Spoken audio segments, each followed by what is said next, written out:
Hi, Simon. Can you hear me? I can. How are you Are today? you hearing me?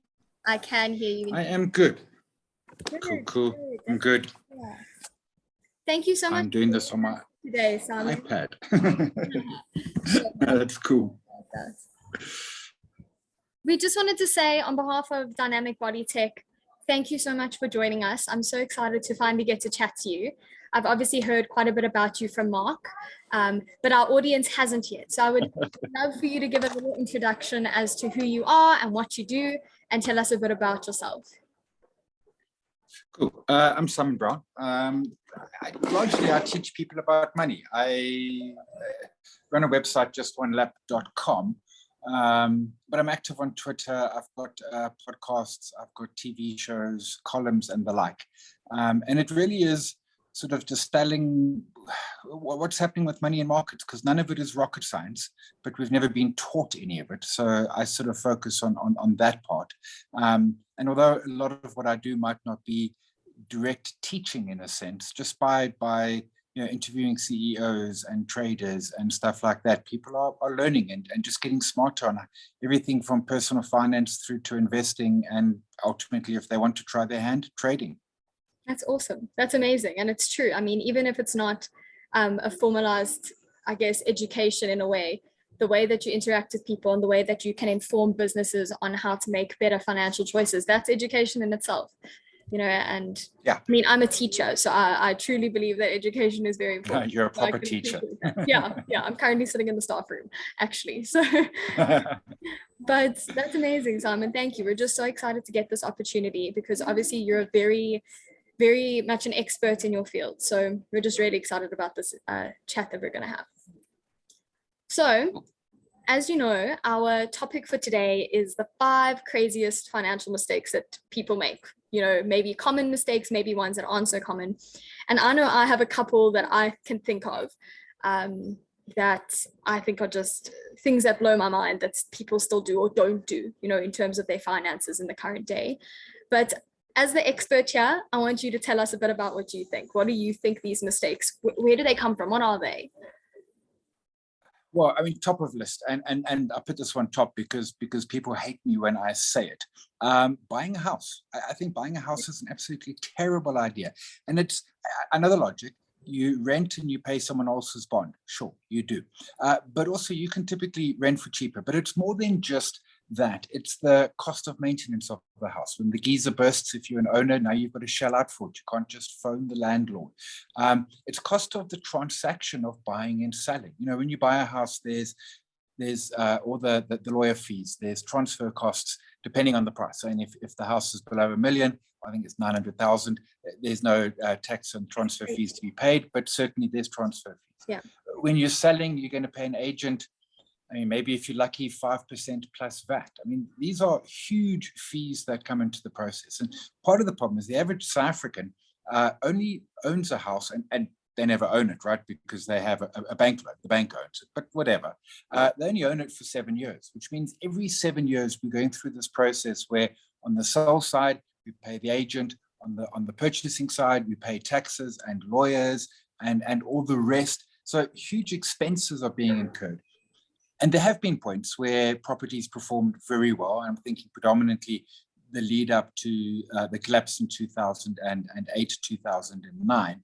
But on average, if you run the numbers, and we've done it, and we've got the spreadsheet on our website, the cost of ownership is prohibitive, and people should just not be owning a house. Now, that all said, I must caveat it by saying, I own my apartment, but I'd have 2 caveats to it. One is I own it. I paid for it. There's no bond on it. And second, my wife likes the security of owning a place. As long as we can pay our rates, then we've got somewhere to live. Now I say we could go live in my sister's basement, but that wouldn't be quite the same. But globally, there's this idea that we need to that it's almost a badge of adulthood that you must buy a property and live in it. And the truth is no. And a quick last point on it is that we always think that we're going to buy the good property and we're going to get the deal and everything's going to be great. That's just not true. It's just not our skill set. We're all skilled in something, be that whatever. Buying and selling and identifying good properties is not it. And just in the last 2 weeks, I've heard from friends who've both had disasters with properties they've bought. They've both managed to sell, and they've both managed in the process to lose a couple $100,000 on what's supposedly this really, really great asset. Yeah, that's actually really true. It's a very good point. I've never thought about it like that. I've never thought of housing as such a, I mean, I know obviously it's expensive and it's a huge financial responsibility, but that's a very interesting take on it. And I'm glad you've told me this because that's pretty informative. I actually want to go onto your website and look at those statistics, all the numbers with buyers and sellers, because it is, I mean, in today's world, especially how the world's developed over the last few years, so few people actually have that extra money on top of the initial price of a house. So few people have that extra money to, I don't want to say to waste, but it is, it's going to things external to the actual house. And that's actually quite terrifying. I didn't realize there were so many odds and ends, and that's quite intense.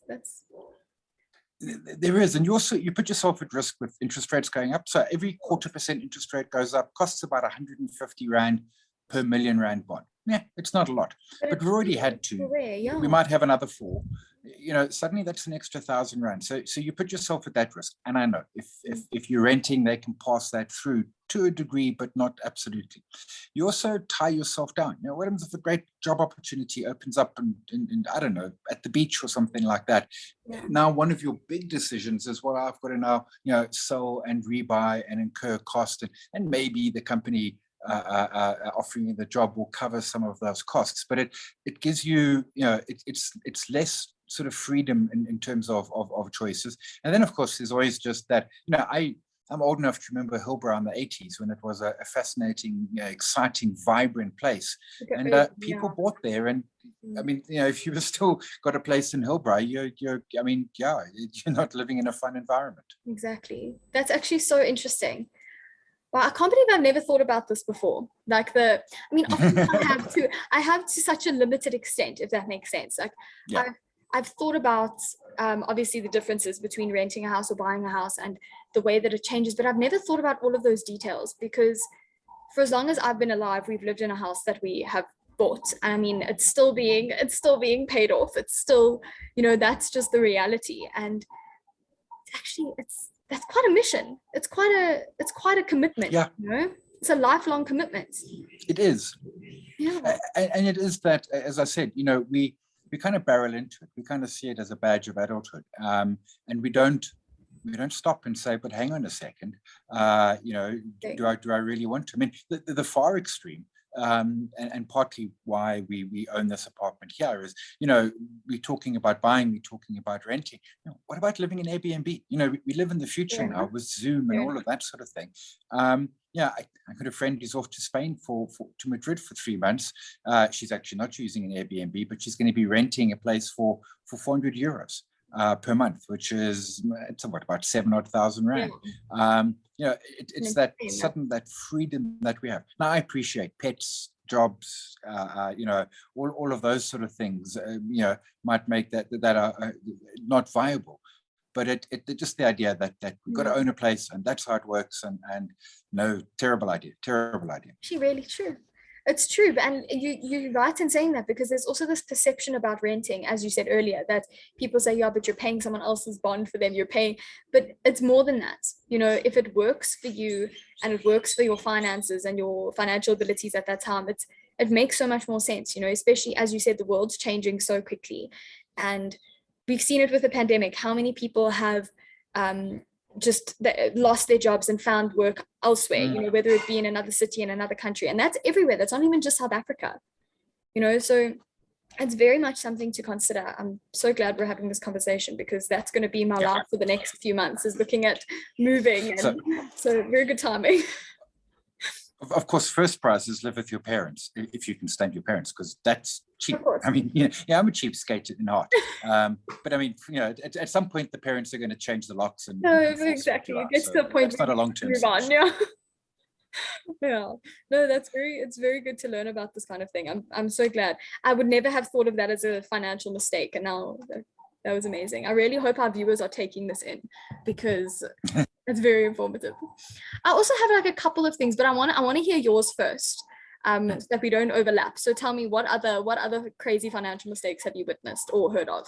So another crazy mistake is we all think more money solves our money problems. We think that whatever we're earning now, it's not enough. And if we just got an extra 20% from our boss or a better job or won the lotto or something like that, we always just think that more money solves our money problems. And that's not true at all. If you are bad with money and you earn 10,000 Rand a month and now you suddenly earn 50,000 Rand a month, you're not going to find it any easier, because at the core of it, you're still bad with money.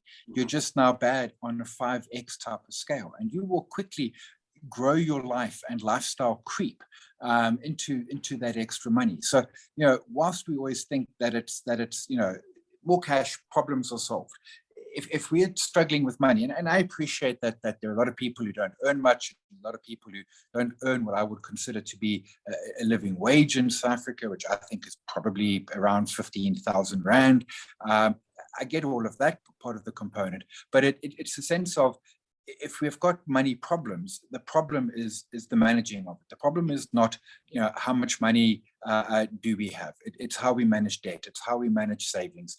It's all of those sort of things which are the true actual heart of the issue, rather than saying, give me a lotto. And the stats are 75% of people who win a large amount of money in the lotto typically don't have anything left within 5 years.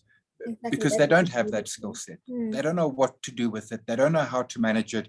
They go out and buy fancy things. And don't get me wrong, I would have loved to have won the lotto on Friday. What, plus 100 million? That would certainly have been sweet. But our money problems are not by money. And it's a hard reality. Money problems are because of us. And we need to fix and solve that to make it really work. Exactly. It's actually a very interesting point, because I'm going to tell you what mine were now, because it actually relates completely to what you just said. One of the most important things is being obviously financially responsible. But I think that that's twofold. Okay. Because obviously the first thing, as you said, is we can't manage regardless of how much money we're earning. If you don't know how to manage that money, how to budget, how to balance all your incomes, expenses, and ensure that you're, I guess, going to be able to live in a way that's comfortable, then what is the point of earning anything? But that whole thing, it all comes again all from education, or from being informed and from learning about how to do these things. Again, as you said, it's not a rocket science. It's not something people are like innately taught when they're in school. Yes, some people will go on to study it at university, but still that's not everybody, and I think that I said one of the most crazy mistakes that still happens today is the fact that people don't know, or they don't try to learn more about how to manage their finances. People go out into the world and get these fantastic jobs and amazing opportunities, but don't take the time to sit and say, okay, cool, this is what I have to achieve. This is what the tools that I'm being given to achieve them, as in their income or whatever it may be. What is the best way forward to make sure that I'm successful? It blows my mind that so many people don't know how to budget things, or how to just work with what they have. That's something I've been doing since I was 16. So for me, it's become just a natural part of my human being, trying to make the best of what I've got, and working around that kind of thing. And I don't know, it freaks me out that so many people don't know how to manage their finances.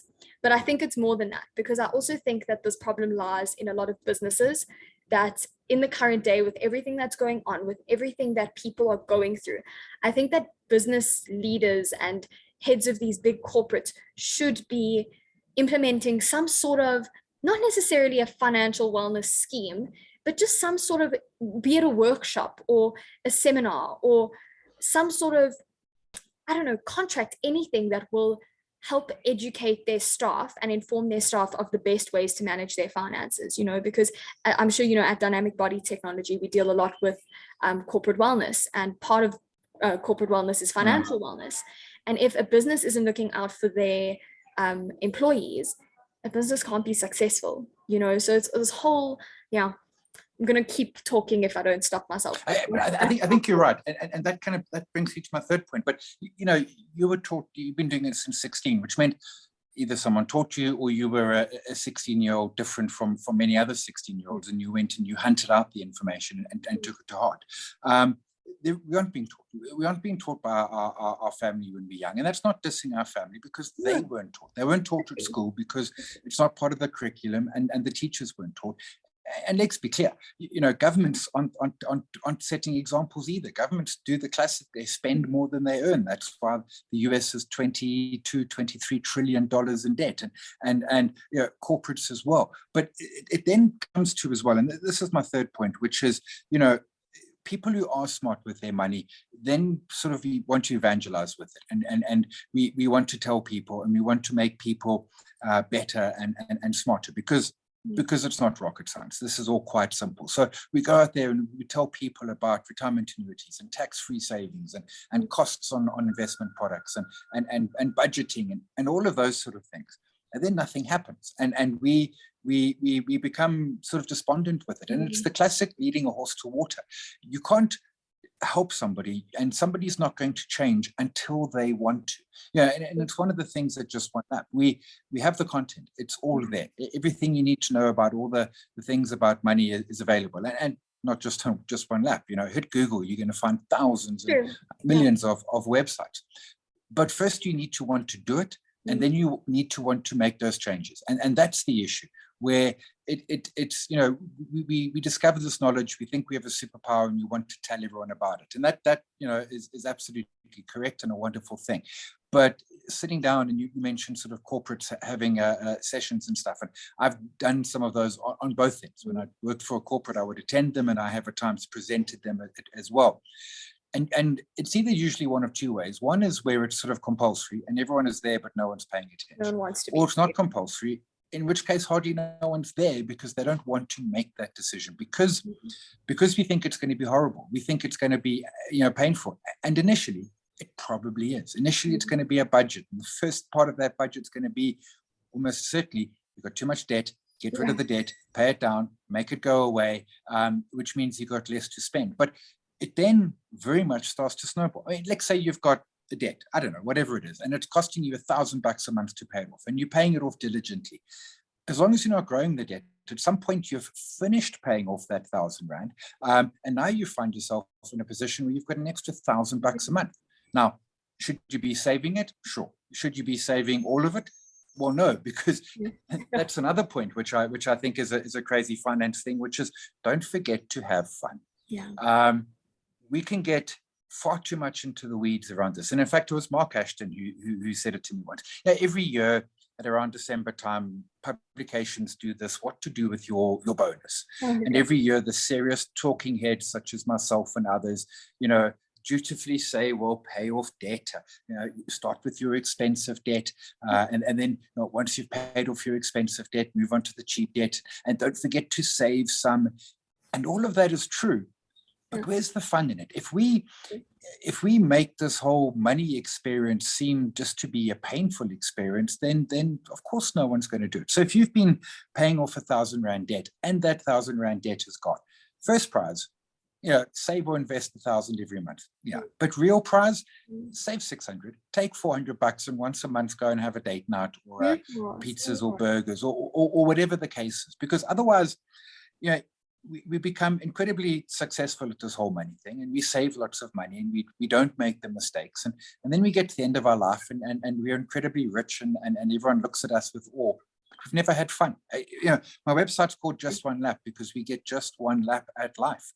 We can't afford to mess it up. We've got to have fun here as well. So, you know, I talk about the you know, don't buy a house, and I talk about, you know, the trying to change people's mindsets and the like, and all of that. But a part of it needs to be, money's about having fun as well. And we just have to find that balance. And often, typically, it's going to be a pendulum, right? We're going to swing far much to the one side, and we're going to go crazy, and we're going to swing to the other side and save every cent. We've got to try and find that balance in the middle and enjoy life. So, you know, you get a bonus at the end of the year. What do you do with it? Well, take a third of it, pay off debt, take a third of it, save it, take a third of it and blow it. for goodness sake, it's year end, it's Christmas, have some fun. Go on holiday, do something. You're right. Like, yeah, it is important, because what is actually the point of ensuring that you have this financial wellness if none of it is going to be used for your own sanity? Do you know what I mean? Like, remember I said we deal with corporate wellness, which is financial, emotional and physical wellness. All those things, like you said, going on date nights or going out for dinner with your family, or seeing your friends, socializing, going away, or doing these things, buying yourself some nice new shoes, whatever it may be. Those are things that contribute, I think, more than people realize, and not in a materialistic way, but in a, I get to do this for myself kind of way. I get to treat myself. I get to do these things that every person should be doing. That contributes so much more to our mental and emotional wellness than I think so many people realize. And it's so closely linked to financial wellness that, they can't be separated. So that's actually a really interesting point. Exactly. Yeah. Yeah, it is that we can't separate them, and we need to take that holistic view, which is, JustOneLap focuses on money, of course, but truthfully there are many other areas we could focus on: relationships, health, family, careers. I mean, all of these sort of things. I know people who've turned down big promotions because, big promotion, nice salary, everything lacquer, but suddenly it's 60-hour weeks, and it's like, whoa, hang on. I've got a partner, I've got kids, I've got parents, I've got friends, and 60-hour weeks doesn't jive with that. And yes, I'll be rich, but I won't be seeing anyone, and I won't be having fun, and the job will be terrible. And I suppose what it boils down to is, and this is, that one cliched question, which I've been, oddly enough, asked a lot in the last sort of year or so, is, what do you wish that you had known when you were 16 or whatever age? And it's always the wish I'd started saving and stuff. And that's all true. For me, it's around making what I call conscious decisions. In other words, when I was a teenager and in my 20s and stuff, I was just barreling along. I wasn't actually stopping and pausing for a moment and giving thought about anything: money, relationships, getting to the next careers. day, to me, it was the next day, the next party, the next fun with friends, the next paycheck, and all of that sort of thing. And to actually stop sometimes and say, well, hang on a moment, where do I want to go? How do I get there? What will enable me? And they're all going to change. They're all going to be dynamic, but to make more conscious decisions. And I think we're a society, and probably with the internets and the social medias, we're a society that just moves so fast. There's very little of that sort of ability to properly sit and reflect and try and figure out, we've got this one lap, what do we plan to do with it? Yeah. And how do we do it best, it's quite an intimidating thought, but that's why these kinds of conversations but this is exactly why these conversations are important, and those workshops and all these different things that you do in your business. That's exactly why the stuff needs to exist, because it's so cliche, but it's the idea of, you don't want to come to the end of your life, or not even the end of your life, but the end of your life in terms of socializing or whatever it may be, the point where you can't do everything you want to do anymore. You don't want to come to that point and look back and say, okay, cool. It could go either way. It could be, okay, I had so much fun, but now I can't retire in the way I want because I had too much fun and didn't do any saving. But on the other hand, it's like, I did so much saving, I focused so much on my finances that I didn't live my life to the extent that I should have. And I actually don't know which one's worse, but I think they're equally as concerning, so that's actually something and it is but emotional. So it is that equilibrium. It's finding the middle road, and I appreciate it's very easy for you and I to sit here on Zoom and say find the middle road. I appreciate it's a lot harder in real life. It takes long. It can take your whole life to figure it out. It really can. Your whole working easily. And no one had pandemic on their bingo card. Exactly. Yet here we are. So stuff happens, but it is, I suppose, in a sense, it's taking more control of that process. I rail against DSTV, 1,000 Rand a month, like, what do you get for it, etc. And my wife and I used to have it, and we haven't for many years. And streaming has made that actually a whole lot easier. But I know people who like, no, live football is the most important thing in my life. And I'm prepared, the 1,000 Rand a month, the 12,000 Rand a year. I think, yeah, as far as they're concerned, it's worth every cent. And hats off to them. They've sat down, they've looked at the cost, they've looked at the benefit, and they're like, yeah, okay, I get it, but I'm prepared to pay it. I don't care for football. So to me, it was, yeah. And Formula One, and I get that on an app, and 5-day cricket. I mean, I miss it, but I'm not paying 12 grand a year to watch a couple of 5-day test matches. Yeah, you just raised a really interesting point. I think that's something I hadn't really, I mean, I thought about it, but again, not in such a formalized structure, is the fact that we also keep speaking about how, yeah, people should do this or shouldn't do this, and, going back and forth like that.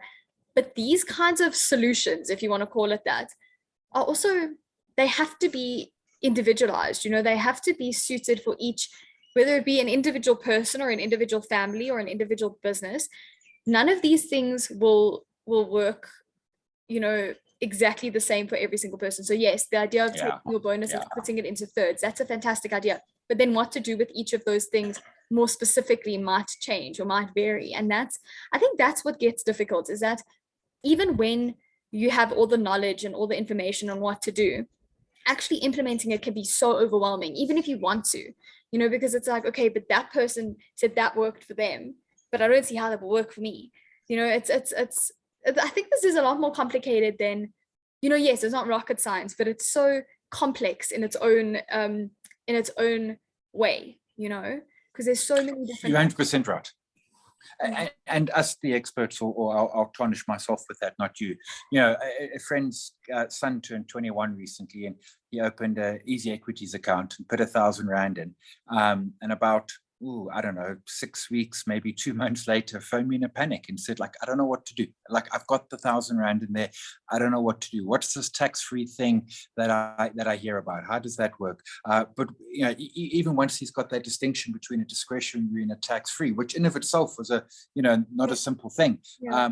Okay, so which ETF do I buy, or which share do I buy? I'm like, well, like, I know this, like, intuitively, but to the average person out there, it's not. And that's when I come back to the horse to waters, is kind of when you if someone watching this, if you've got a little bit of knowledge, you've probably got a lot more than the average person on the street. And just kind of let it be known out there that if people have got questions, you're happy to answer. You might not have the right answer. You might not have an answer, in which case you can help and find an expert or something like that. But very much a case of, just let it be known, so that when people open the Easy Equity account, drop 1,000 Rand in, and then just get stuck with, what the heck now? They can come to you and you can say, well, here's an ETF, buy that one. Is it going to make you rich by the weekend? Nope, not at all. Yeah. But it's a foot in the water, and it starts getting you. I always say to folks, put $100 in and buy something. Buy anything. It almost doesn't matter what, because it's only 100, and it's not going to change your life if it goes south. But it starts that process of at least small things like, how do you actually do the purchasing transaction? How do you then monitor the whatever you've bought in terms of, is it going up or down, and all of that sort of stuff. Yeah. So it is that complexity, which, and partly it's an industry which is raised on the complexity. They like it, because if there's enough complexity, we'll hand over the money to them and they can charge us fat fees and buy German sedans. But it's also is just, we spoiled for choice. Yeah, it's true. That's true. This is giving me so much to think about. I swear, I'm sitting and I'm like, wow, my brain's going mad.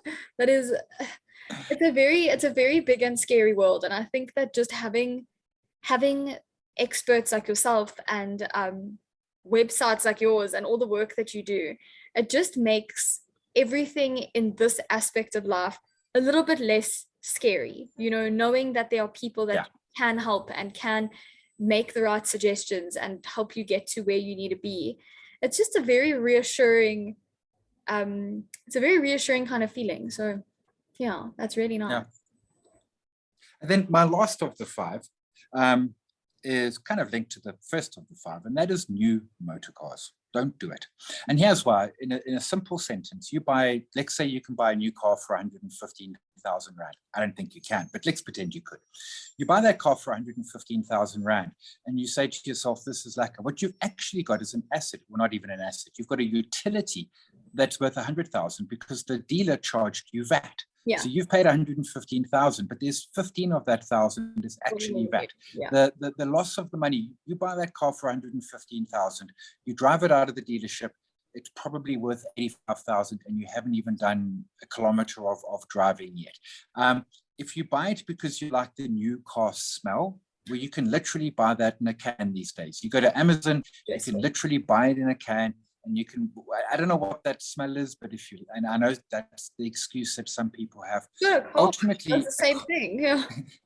Yeah, a car is a utility. And I appreciate that again, society uses it as a status, as a sort of like a peacock with their feathers. We use it as a way to show ourselves to the world and the like. And I get that. But ultimately, it's utility. Even if you want a fancy luxury German sedan, okay, fair enough. But please don't buy it new.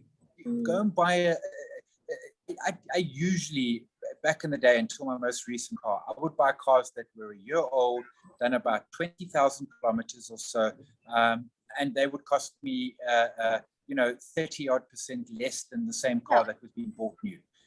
It gave the same utility. It looked the same from the outside. So I'm not saying don't buy flashy cars. I mean, I am. Don't buy a flashy car. But if you have to buy a flashy car because that's how you define yourself, well, at least don't buy a new one. Buy a second-hand one, and then run it for a decade. You pay off the secret. So my first car, which I bought way back in the 90s, I probably had about a 10% deposit, and then I got a loan. None of the balloon finance or anything like that. As soon as the loan's paid off, I start saving some of that money every month. Couple of years, 3 years later, I've built up a big deposit. I've got a trade in. I get a car, but now I've got closer to 50%. And by the time I bought I'm going to count them, 1, 2, 3. By the time I bought my fourth car, I could pay cash for it because I got to the point now where it was, in fact, maybe it was my third or fourth, I forget. But anyway, I was able to pay cash for it because I'd kept the loan small. When cars paid off, I didn't immediately go get a new one. I carried on driving it for as long as possible. And in fact, the only reason I switched out my second car was a horror French car, so I had to get rid of it. Don't buy French. Love the French, but hate their cars. And then my third car, I dinged it, and the insurance wrote it off, which surprised the heck out of me. But anyway, that was their call, not mine. And drive them as long as possible. The cars have got they work forever, but never buy a new one. And everyone knows this, but people still go and buy them. We can see 30,000 odd cars a month are being bought new. And I'm like, but who are these people, man? Go buy the 1-year-old demo car. That's so interesting because when I got my car, it was also secondhand. It was very much beautiful car, beautiful. Everything about it is magnificent, but definitely secondhand because it's just so difficult to find. As you said, I don't know how people can firstly lay that money out so easily, being able to lay out the money to buy a new car. But it's so similar to what you were saying about buying a house. It's not just because when people look at a house, they say, okay, cool. If I buy it up front, or which even if they don't buy it up front, if I buy a house, it's going to work out cheaper than me renting. And it's like, okay, but that's excluding all those additional costs. It's the same with the new car, as you just said, it's maybe it will be worthwhile. You think it's going to be worthwhile, that doesn't seem like so much money, but then there's all the other factors that factor into it as well. It's crazy, and it's not always necessary. It's not like the secondhand cars in the market are rugged, completely like broken down cars. Majority of the time, you can't even tell that it's a secondhand car. That's the level of cars. You can get them perfectly good. And the other trick with cars, of course, is that they actually spend most of their time sitting in a garage or a parking bay somewhere, absolutely doing nothing whatsoever. And it's a trend. And it was someone who said it to me many years ago. And then my wife's car was not working, so the mechanic offered her cash for it, and we took it. And we became a one-car family. So we use Uber. And our saving wasn't massive because both the cars were paid for, so there wasn't a monthly installment that we were saving. But these days, particularly, and now of course we have a work from home type of environment, and depending on the flexibility on that, but we've been a one-car family now for about 4 years. And yes, it's easier because I work from home, so there's more flexibility. But it's a case of make a conscious decision rather than just rushing out and buying a car. Is run the numbers. And there was a chap who contacted me on Twitter about a year or so ago, and they moved to one-car family, and he had run the numbers, and on a spreadsheet the math was beneficial. And he says in reality it actually became even better because the number of times you just didn't do the trip because it was a case of, well, I want to pop out and get something, but now I've got to jump into an Uber, so it's going to cost more than okay, nope, not going to do it. So it made him think a lot more about those small trips.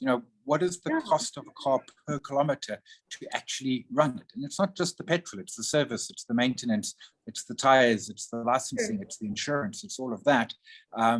And when you're doing the Uber, it becomes a lot more, for me to go visit a friend of mine up in Bryanston, $150 each way. Okay, how much do I like him that it's going to spend 20 grand? Is he going to make me really good dinner type of scenario? Yeah, that's actually a really good point. It's so strange. I've been having such problems with my car for the last 2-3 weeks. My car has, the battery has died twice this week. It died on Sunday and on Monday. Ooh. And all I keep thinking about is, how do people have money to buy a new car and then go through this? Because replacing a battery is expensive. Replacing the tires, there are so many additional costs as it is. So why initially dish out so much more money than what's necessary, Like, what is I don't know. But as you said, often it's a status thing. It's a showing ourselves off to the world in a certain way, also it absolutely is. Yeah. And that's the same with houses, and partly you'll spot a bit of a trend going through, which is almost the I'm trying to think of a word. The only word that comes to mind is bohemian, but that's not it. The flexible lifestyle is that these things that we collect, these and we call them assets, and they're not assets. A house is not an asset; it's a home. A car is not an asset; it's a utility. But we collect all of these things that restrict our choices. Back to my earlier point around, making conscious decisions. And then we want to make that decision. We want to move down to, the KZN South Coast because it's lovely down there. But we can't because we've got this house, we've got these cars, we've got these debt, we've got et cetera, et cetera, et cetera. And we just simply aren't able to practically do that and to make informed decisions because there's too much other baggage hanging around and impacting us. That's exactly. It's so much more complicated than I think I ever realized. Like, just getting into these conversations and seeing how it all links together and how everything makes sense. And I think that's also where a lot of the financial issues arise, is that even if it's not a house or a car or a big utility or asset like that, even if it's just day-to-day life, I think a lot of another crazy mistake is the fact that people are so desperate to prove themselves or prove themselves to the world, like in a certain way, like to be seen a certain way or depicted a certain way, that they will knowingly harm their own financial wellness and do things to themselves in terms of their finances in order to gain like recognizable status. That's terrifying. That freaks me out because it's 2022 and people should be more conscious than that. It's I don't know. I don't know. That freaks me out. It really does. But it is, as I said earlier, no one's teaching us. Societal pressure is real and is heavy. So yeah, it is. It's as I always say, it's easy for me and you to sit here and talk about it. It's hard to do, but we need to start taking some steps. And an analogy I always used to use is that, like, if you're not driving your bus, who is? If you're not in control of making the decisions, then who is making those decisions for your life? You've given me a lot to think about, and I really hope that our viewers feel the same way, because these are such common everyday things that we should know, or not even should know, but we should have access to, all these things that we've just spoken about. And I just wanted to say again, Simon, thank you, because you've taught me so much in the last half an hour. You've made me think about these things in a more structured way. you know, things that I've always had at the back of my head, things that I've always considered and known little bits and pieces about, but seeing it all come together and seeing how it all links, it's really useful. And I mean, like I said, I'm at that stage now where I'm looking to move out, and I'm looking to find a house or an apartment or a, you know, my car's giving me trouble. I might need to get a new car. Do you know what I mean? These are things that are so relevant, not only to me, but to most people, you know, so thank you. We're so grateful to have someone like you here to talk to us, because there's no better person to help us inform our viewers. So thank you, Simon. Thank you so much. No, always my pleasure. Absolutely my pleasure. And it was just really nice to meet you as well. But we're just Likewise. really grateful. So thank you, and have a beautiful day. And just, I'm so glad I got to do this talk with you, because I've learned so much, so much. Cool. All the best. But have a good day, Simon. Thank you. Cheers. Bye.